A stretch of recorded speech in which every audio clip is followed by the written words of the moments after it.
Selamat datang di podcast BPSDM Provinsi Kalimantan Barat. Senang sekali pada hari ini secara resmi podcast BPSDM Provinsi Kalimantan Barat akan segera memudar. Semoga dengan kehadiran podcast ini memberikan warna baru bagi pengembangan kompetensi di pemerintah Provinsi Kalimantan Barat.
Assalamualaikum warahmatullahi wabarakatuh.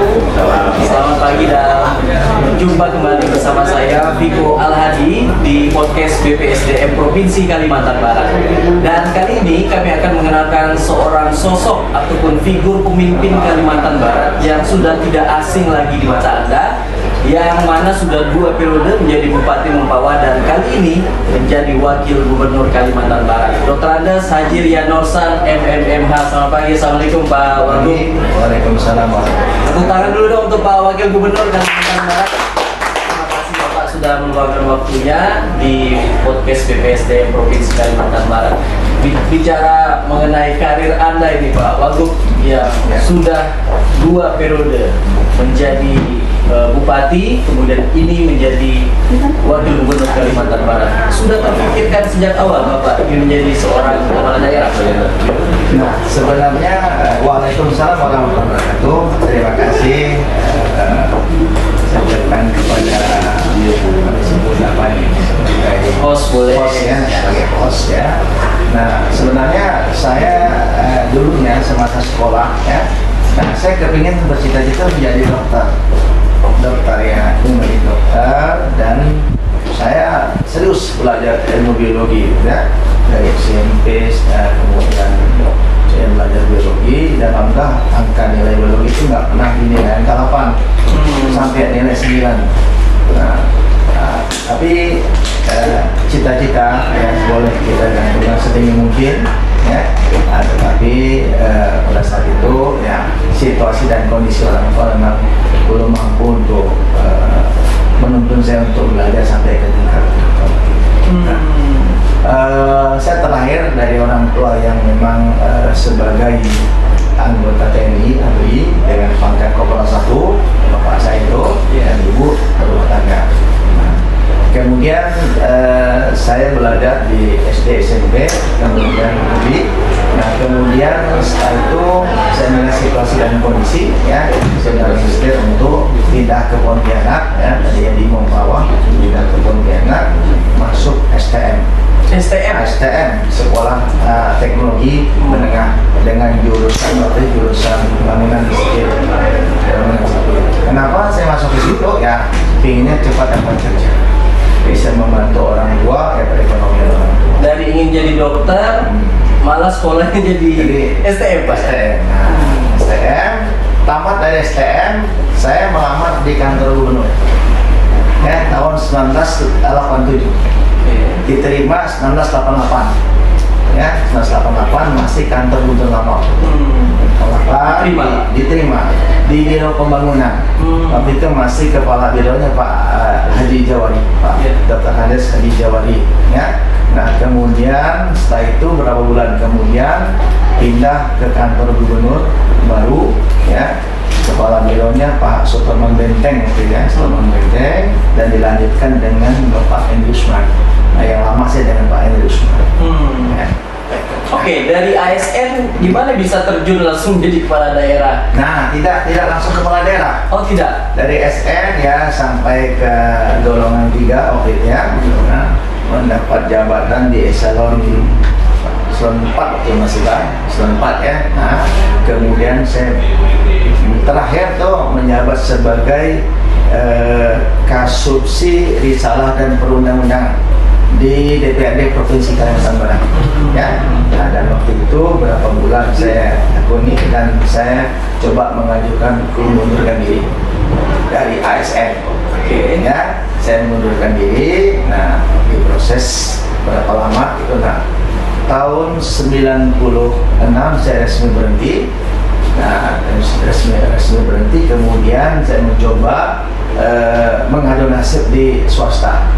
Oke. Di swasta ya. Nah, kemudian saya ikut di salah satu perusahaan kontraktor waktu itu. Nah, kemudian belajar. Nah, kemudian mengambil ilmunya. Setelah itu saya buka sendiri. Ya, buka sendiri, dan pada saat itu tahun 96 sampai dengan 2008 saya di kontraktor, dan alhamdulillah diberikan kepercayaan oleh masyarakat konstruksi. Itu salah satu asosiasi, satu-satunya asosiasi kontraktor itu yaitu GAPENSI, Gabungan Pelaksana Jasa Konstruksi Indonesia, dan saya menjadi ketua umum Kalimantan Barat selama 2 periode. Ya. Setelah itu tahun 2008 ya, singkat cerita, ada pilkada di Mumpawah, Kabupaten Pontianak. Waktu itu saya coba mengadu nasib ya di pilkada itu, dan alhamdulillah terpilih. Baik, itu mengalir saja Pak Ya. Wagub? Atau mengalir saja. Nah, itu memang tidak ada cita-cita untuk menjadi kepala daerah ya. Nah, mengalir saja dan coba-coba tadi ya. Coba-coba tapi sersan. Ya, artinya serius, santai. Oke, baik. Ya. Nah, Pak Wagub, Anda ini terkesan adalah orang yang tenang, wibawa. Apa itu memang ciri khas Anda dalam menjadi seorang pemimpin, Pak Wagub? Nah, tidak. Jadi setiap orang pemimpin itu punya ciri khas tersendiri ya, punya ciri khas dan karakter sendiri. Nah, ada yang pemimpin misalnya ya sedikit keras. Dulu saya kan juga melihat pemimpin yang lalu-lalu kan. Ya, saya pernah dipimpin oleh Pak Jawari misalnya. Nah, itu orang yang juga kalem dan ahli administrasi. Banyak belajar dengan beliau tentang administrasi. Nah, kemudian dipimpin Pak Suparman, gitu kan? Pak Suparman, ya kalau saya lihat memang biasa-biasa aja ya. Nah, dipimpin oleh Pak Hendri ini. Pak Hendri ini orangnya tegas, lugas, dan kemudian orang yang jago lobby istilahnya. Nah, bagaimana kalau sesuatu itu dia, kalau orang tidak bisa dia harus bisa. Nah, disitulah saya banyak ditempa beliau ya, untuk banyak belajar tentang istilah ilmu lobby. Ini Pak Hendri Usman almarhum ya. Nah, itu belajar dengan beliau. Nah, kemudian saya keluar ya, setelah saya keluar, nah kemudian beliau jadi Bupati Kabupaten Mumpawah, Kabupaten Pontianak ya, dulunya. Nah, itu. Jadi saya banyak belajar dengan beliau. Oke, kunci sukses sebenarnya Pak Wagub menjadi seorang pemimpin itu apa Pak? Sebenarnya untuk kunci sukses jadi pemimpin itu satu memang harus disiplin, ya disiplin. Kita harus disiplin dengan waktu ya, disiplin dengan kegiatan kita dan sebagainya. Nah, yang kedua, kunci sukses ini, nah kita harus melihat sesuatu yang harus kita, misalnya harus kita lakukan, kita harus melihat situasi dan kondisi. Nah, kita melihat situasi dan kondisi dengan cara apa kita bisa menyelesaikan ini. Ya, nah apakah dengan cara kita ya dengan cara A atau cara B atau cara C, itu harus kita petakan dulu. Ya, harus kita petakan dulu. Nah, tapi biasa juga terjadi pas tiba-tiba gitu ya, tiba-tiba mendesak harus kita begini, nah kita harus cepat tanggap ya. Nah, itu kita belajar kemarin dari Monas, diajarkan itu gimana cara tanggap dan lain sebagainya kan. Nah, itu jadi tadi disiplin, kemudian juga Karena kepribadian kita juga menentukan juga sebagai pemimpin ya, dan cara kita menyelesaikan satu masalah.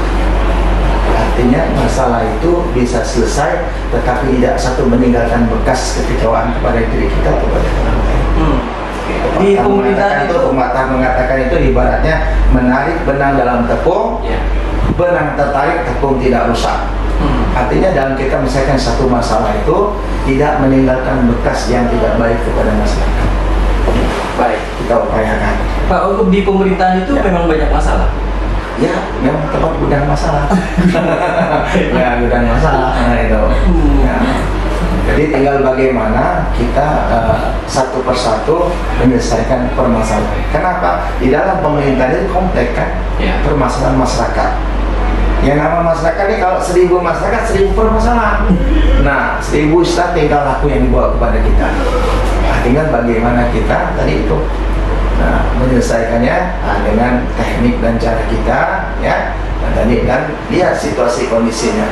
Misalnya orang ini senangnya begini, coba kita bawa dulu ke senangnya. Begitu dia masuk dengan senangnya, baru kita masuk ke permasalahan pelan-pelan.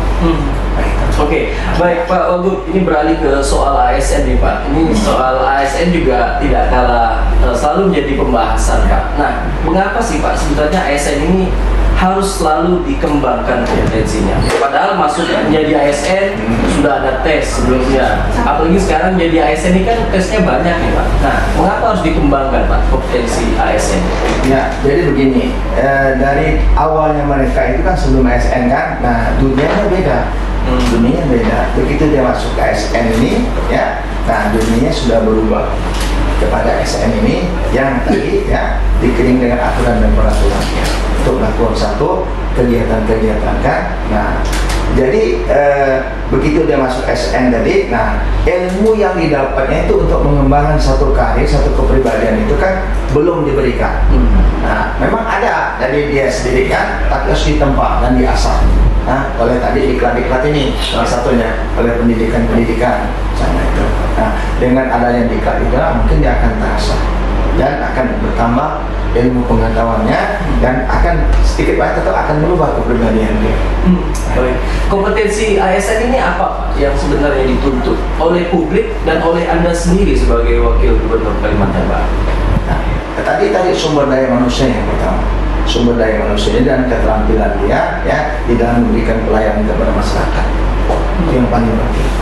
Bagaimana dia bisa memberikan pelayanan kepada masyarakat ya, dan masyarakat itu puas dengan pelayanan. Baik. Nah, antara disiplin, mental, dan kompetensi Pak, mana yang paling utama bagi ASN ini? Saya rasa tiga-tiganya itu penting semuanya, tapi yang paling utama adalah disiplin. Kalau mentalnya bagus, dia tidak disiplin, tidak bisa juga kan? Nah, dan sebaliknya juga kan itu. Jadi tiga-tiganya penting, tapi yang paling utama adalah disiplin.